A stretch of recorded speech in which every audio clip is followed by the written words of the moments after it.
karena fiskal kita jauh dari memadai. Iya, fiskal kita jauh dari memadai. Nanti kita bahas lebih lanjut terkait fiskal. Tapi kita kembali ke Prabowonomics ini, jadi menurut Anda ini kebijakan yang cenderung proteksionis atau semakin terbuka? Jadi begini, memang ada dua sisi. Kalau kita lihat perdagangan internasional, ini kan Pak Prabowo di antara presiden yang lain ini yang paling agresif membuka kerjasama, free trade agreement. Apakah itu dengan Peru, apakah itu dengan EU SEPA, dengan EU, sudah ada langkah maju, insya Allah pertengahan tahun ini sudah disepakati. Kemudian bahkan dengan Rusia, Kazakhstan, Uzbekistan, Tajikistan, Eurasia, SEPA, itu juga ditandai. Jadi dalam konteks free trade, itu sangat agresif, proaktif. Ini menunjukkan kita semakin terbuka, ya, terkait dengan perdagangan internasional. Tapi ketika kita berbicara tentang siapa yang bermain di ekonomi kita melihat tren bahwa Pak Prabowo dengan state capitalism-nya mengharapkan dan mendorong agar negara dan BUMN bermain lebih dominan. Nah, ini yang sebenarnya menjadi concern banyak pihak. Transisi dari swasta kemudian ke negara itu tidak mudah. Iya, iya. Termasuk kepastian hukum ya Pak Wijaya. Nah, gini. Anda juga seringkali mengatakan bahwa perlunya kepastian hukum untuk mencapai target yang 2.000 triliun investasi. Iya, jadi gini Mbak, kalau kita berbicara Cina, kita berbicara Korea Selatan, kita berbicara Jepang, kenapa state capitalism mereka itu berhasil? Yang pertama, regulasinya berkualitas. Ya. Yang kedua, birokrasinya capable. Yang ketiga, korupsi rendah. Nah, kalau kita ingin mendorong state capitalism dan sukses, 3 syarat itu harus diwujudkan. Ya. Karena begini, kalau 3 syarat itu tidak diwujudkan, jangan-jangan yang kita harapkan state capitalism, tetapi yang terjadi adalah crony capitalism. Kita ingin seperti Cina, tapi jadinya seperti Venezuela. Jadi ini saya mendorong supaya pemerintah, tim ekonomi Pak Prabowo, tim hukumnya itu betul-betul mengawal supaya 3 hal ini terwujud. State capitalism tidak masalah. Menurut saya bagus-bagus aja. Asal 3 syarat itu tadi dipenuhi. Kalau tidak, sangat berisiko tergelincir dari state capitalism menjadi crony capitalism. Tadi Pak Wijaya di awal ketika Anda mengatakan bahwa pidato Presiden yang banyak orang yang mengakui revolusioner begitu ya. Tapi kemudian Davos rasa Jakarta. Karena menunjukkan identitas Indonesia yang bagi sebagian orang yang di luar negeri mungkin tidak mengetahui gitu. Tapi itulah yang dibawa oleh Presiden. Kalau tidak salah 3-4 kali Presiden juga pernah menyebutkan soal MBG di forum-forum internasional. Di Davos ini sekarang Presiden mengklaim MBG melebihi skala McDonald's. Kemudian di G20 Summit November 2025 kemarin Presiden mengkaitkan dengan ketahanan pangan dan pengentasan kemiskinan. Kemudian di APEC Summit juga Presiden menyoroti MBG sebagai stimulus ekonomi Global South gitu. Menurut Anda apakah program MBG ini, kalau kita tadi bicara soal fiskal, apakah akan berkelanjutan secara fiskal nantinya? Kalau kita lihat dari sisi Pak Prabowo ya ini memang program flagship utama beliau, program terpentingnya. Ya. Bahkan kalau kita lihat Pilpres kemarin, satu agenda yang memenangkan beliau, itu salah satunya makan siang gratis. Waktu itu kan namanya makan. Betul. Dan ini menurut saya suatu ide yang revolusioner, walaupun dalam dataran implementasi tertatih-tatih. Kenapa? Terlalu mahal. Dalam kondisi fiskal kita yang sangat terbatas, perlu 335 triliun tahun ini. Ya. Dan kalau misalnya kita berbicara 10 tahun ke depan, kita memasukkan inflasi, total yang akan dikeluarkan 4.000 triliun. Ini angka yang besar sekali untuk Indonesia yang dari sisi fiskal sebenarnya sedang tidak longgar. Jadi terkait MBG, saya sepakat, ini program bagus. Tetapi saya mengusulkan sekali lagi kepada pemerintah, melihat fiskal kita yang sangat rentan, ada baiknya MBG dirasionalisasi. Lebih dikecilkan, ditargetkan kepada mereka yang betul-betul membutuhkan.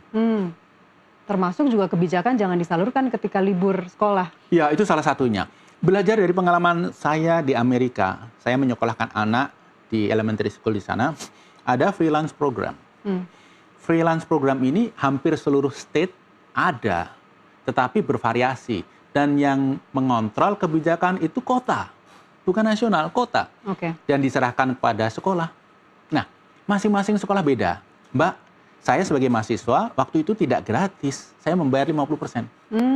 Yang kaya membayar 100%, yang betul-betul miskin baru 0%.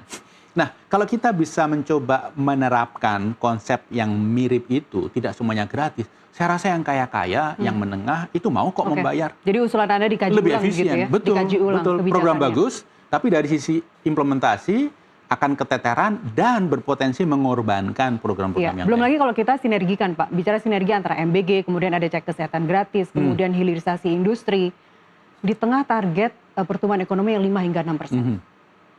Ya, saya melihat begini, MBG memang akan mendorong menstimulus pertumbuhan ekonomi. Tapi apakah ini alternatif yang optimal, apalagi maksimal untuk pertumbuhan ekonomi? Saya rasa perlu dikaji, tapi estimasi saya bukan. Kenapa? Karena MBG ini terlalu sentralistis, tidak terlalu melibatkan ekonomi daerah, kemudian ada duplikasi karena mereka yang sebenarnya tidak membutuhkan juga menerima. Jadi dari sisi efektivitas pemanfaatan fiskal itu ada begitu banyak hal yang bisa dilakukan untuk memperbaiki. Tapi target 5 hingga 6% masih realistis hingga Apa? Pertumbuhan ekonomi? Pertumbuhan ekonomi. Saya melihat tahun ini akan tumbuh 5%. Oke.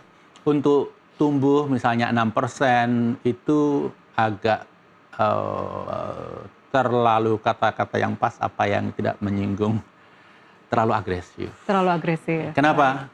Situasi yang terjadi di tahun 2025 belum membaik hingga sekarang. Daya beli, kapasitas fiskal, ekonomi global, dan hal-hal lainnya. Oke, 5%. Baik, di kesempatan yang sama di Davos, Swiss, Presiden juga kemudian secara langsung bersama beberapa pemimpin negara lainnya menandatangani kesepakatan untuk bergabung di Dewan Keamanan, Dewan Perdamaian yang dibentuk oleh Trump, Board of Peace begitu ya. Tapi ada kesepakatan di situ untuk membayar biaya keanggotaan 1 miliar US dollar. Terkait dengan ini pasti akan menambah beban fiskal. Apakah kita mampu untuk membayar sebesar itu? Saya rasa ini pilihan berat ya, bukan pilihan mudah. Karena begini, Indonesia oleh dunia barat khususnya Amerika itu dipersepsikan agak leaning toward China, Rusia. Jadi ikut bergabung di sini walaupun dengan biaya 1 miliar US dollar, saya rasa ini merupakan strategi Pak Prabowo supaya kita kembali diposisikan di tengah-tengah. Saya rasa Pak Prabowo dan timnya sudah mengukur, sudah menghitung 16 triliun itu worth it dikeluarkan untuk mendapatkan privilege yang kita tunggu dari Amerika. Misalnya apa? Kesepakatan dagang yang lebih friendly. Paling tidak kita tidak dimusuhi karena kita terlalu aktif ke BRICS. Tidak diancam juga kena tarif 200%. Ya, tetapi begini, ya dalam situasi fiskal seperti sekarang 16 triliun itu besar banget ya. 16 Tapi saya rasa beliau dan timnya ada kalkulasi dan saya tidak ingin menilai go ahead atau not to go ahead karena saya tidak punya data pembanding. Oke, tapi kemudian juga apakah ini akan kemudian mempengaruhi minat investor asing Pak terhadap proyek-proyek strategisnya Danantara? Saya rasa begini, kalau profil kita di percaturan geopolitik dunia sebenarnya kita bermain cukup cantik. Kita mencoba dekat dengan siapapun. Ini cantik. Memang kalau kita berbicara minat investasi ke Indonesia, apalagi FDI, itu hampir 80% faktornya adalah kepastian hukum dan iklim investasi. Jadi, persepsi bagus itu harus didorong, harus disupport dengan realita di lapangan.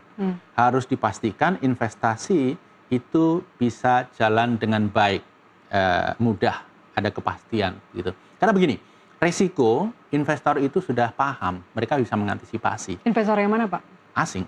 Tetapi kalau berbicara ketidakpastian, itu mereka tidak tahu bagaimana menghandle. Misalnya begini, perizinan butuh biaya berapa mahal, ya nggak masalah, bisa dimasukkan dalam kalkulasi. Butuh waktu berapa lama? Lama, 3 bulan nggak masalah, ini dianggap risiko. Tetapi ketika ditanya berapa, wah nggak tahu biayanya. Berapa lama? Wah nggak tahu. Nah ini ketidakpastian.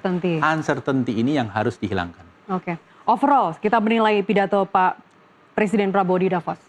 Saya bukan dosennya, jadi saya tidak akan memberi nilai, tapi saya mengapresiasi terlepas dari banyak kritik, kenapa di sana di Davos berpidato seolah-olah seperti pidato di Senayan. Di Jakarta, ya, outlier ini, tampil beda ini menurut saya mempunyai target dan tujuan yang strategik.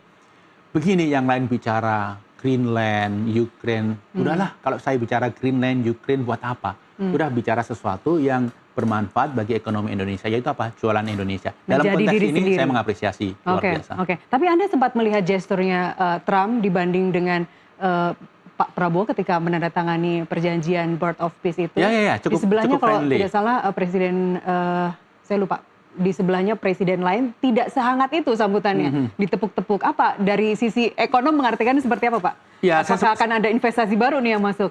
Secara optik ya, itu menunjukkan hal yang positif. Tapi kalau kemudian diartikan akan ada investasi baru, saya rasa terlalu jauh ya dari gesture nepuk pundak, hangat menjadi investasi baru. Dan kita tahu Sebagai di Amerika, harapan sih boleh aja. ya, paling deal terkait tarif misalnya bisa lebih friendly. Tapi kalau kita berbicara investasi, gini, Amerika itu bukan Cina. Kalau Cina, pemerintah bisa mengarahkan investasi, walaupun oleh swasta. Amerika ini betul-betul dilepas kepada swasta. Presiden, apakah itu Trump, tidak bisa mengatur. Ya. Jadi kalau kita ingin mengundang investasi dari Eropa, dari Amerika, satu-satunya adalah memperbaiki iklim investasi Indonesia. Satu-satunya adalah memperbaiki iklim investasi dan uncertainty itu dihilangkan untuk kepastian hukum. Pak Wijayanto Samirin dari Universitas Paramadina, ekonom, terima kasih telah bersama kami di NTV Sama-sama, Prime. Mbak Nastiti. Kami masih akan kembali usai jeda pariwara berikut, pemirsa tetaplah bersama kami.